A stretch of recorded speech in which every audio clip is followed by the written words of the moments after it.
தனம் அடுத்த வர எபிசோடில் பார்த்திங்க அப்படின்னா நிலா பாப்பா வந்து டெய்லியுமே தனம் தனம் சொல்லிட்டு கேட்டுகிட்டே இருக்காங்க. இதனால கதிர் பார்த்திங்க அப்படின்னா நீ கவலைப்படாத, நான் தனத்தை வந்து எப்படியாவது வெளியே கொண்டு வந்துடுவேன் பாப்பா அப்படின்னு சொல்லிட்டு நிலா பாப்பாவுக்கு வந்து கதிர் வந்து நம்பிக்கை கொடுக்குறாரு. ஆனால் கதிரோட அம்மா எதுக்காக தேவையில்லாத வேலை பார்த்துட்ருக்க, ஒழுங்காக சமைச்சோமா இது பண்ணோமா கூடிய சீக்கிரம் ஹோட்டலை திறந்தோமா அப்படின்னு சொல்லிட்டு நம்ம வேலையை பார்க்குறத விட்டுட்டு எதுக்கு வந்து தேவையில்லாமல் நீ அவங்க ஃபேமிலியில் போய் அவங்களுக்கு வந்து ஹெல்ப் பண்ணிகிட்ருக்க, இதெல்லாம் உனக்கு தேவையா அப்படின்னு சொல்லிட்டு கேட்பாங்க.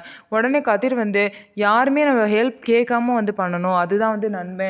ஸோ அப்படி இருக்கும்போது அவங்க கேட்டு பண்ணுறது ஹெல்ப் கிடையாது, அவங்க ஒரு ஆபத்தில் இருக்கும்போது நான் போய் பண்ணணும் அப்படின்னு சொல்லிட்டு கதிர் வந்து இவங்க பேச்செல்லாம் மீறி வந்து தனத்தை வந்து காப்பாற்றுறதுக்காக போகிறாரு.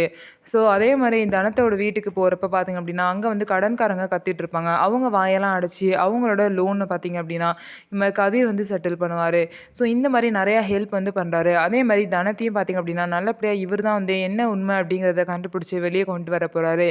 அதுக்கப்புறம் வீட்டில் உள்ள எல்லாம் மனசு மாதிரி தனத்துக்கும் இவருக்கும் மேரேஜ் பண்ணி வைக்க போகிறாங்க. ஸோ இந்த மாதிரி தான் வரப்போகிற எபிசோட நடக்க போகுது. நம்ம வீடியோ உங்களுக்கு பிடிச்சிருந்தா நம்ம வீடியோவை லைக் பண்ணிக்கோங்க. மறக்காமல் நம்மளோட சேனலை சப்ஸ்கிரைப் அண்ட் ஹை பண்ணிவிட்டு பாருங்கள்.